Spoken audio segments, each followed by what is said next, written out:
Hello, lovely soul, and welcome back po sa aking channel. Kumusta po kayo? So, anong gagawin mo kung ikaw man ay maka-experience ng hindi maganda during meditation?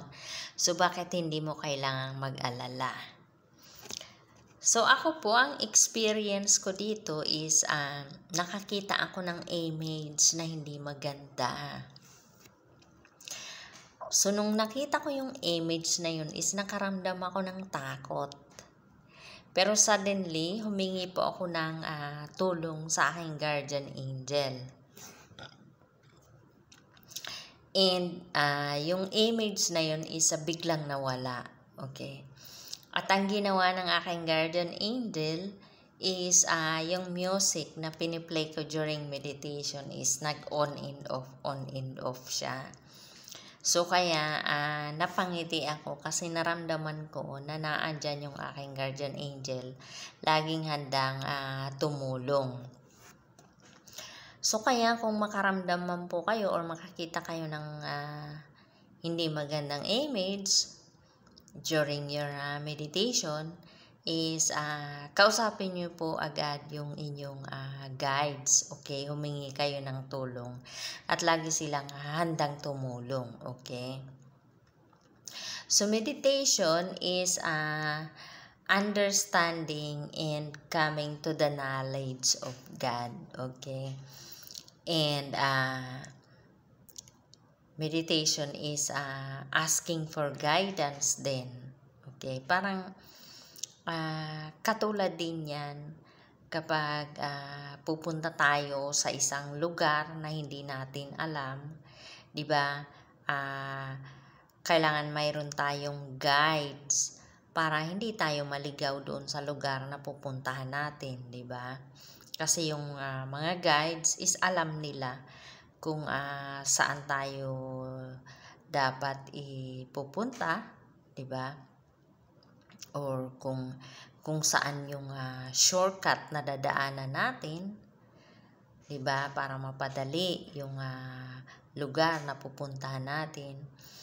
And same with kapag may temptation, 'di ba? Humihingi tayo ng guidance, humihingi tayo ng tulong. So ganun din po yung pagme-meditate. Kasi yung pagme-meditate, 'di ba, pupunta tayo doon sa unknown. Okay? And ako, bago ko ginagawa yung pag-meditate is kinakausap ko yung aking guardian angel, yung aking mga ancestors.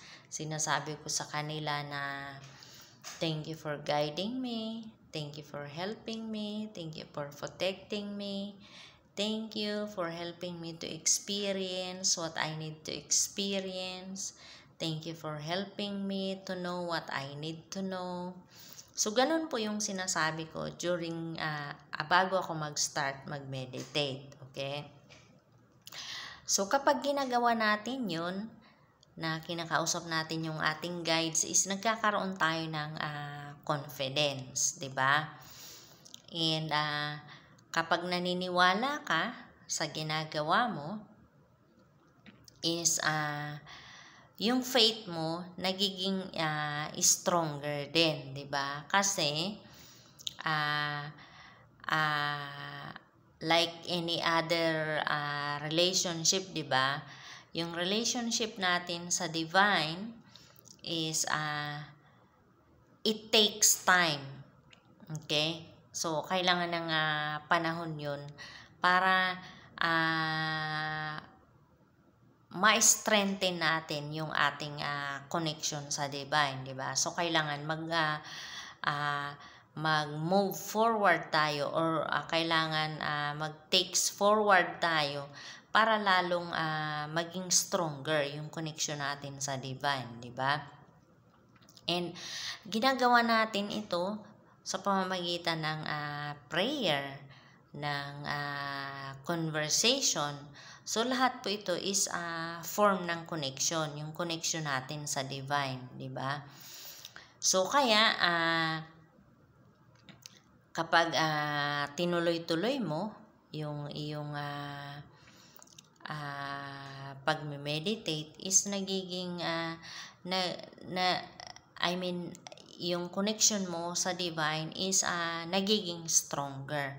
Okay? And you experience more about yourself and about the divine, kasi you are the divine. Okay? So, habang ginagawa mo ito is nagsusurrender ka, 'di ba? So, kaya hindi mo kailangang mag-alala, hindi mo kailangang matakot kapag ikaw ay naka-experience or kung hindi mo pa man na-experience ang hindi maganda during your meditation is kapag napanood mo ang video na ito, so alam mo na kung ano yung gagawin mo, 'di ba? Okay po, lovely soul. So kaya ituloy-tuloy mo po yung ginagawa mong practices to para maging stronger yung connection mo sa divine, and of course to know more about yourself, to experience more about yourself in the divine. Okay po, lovely soul. So yun lamang po. Thank you for watching. God bless and I love you. Like, share, and subscribe po.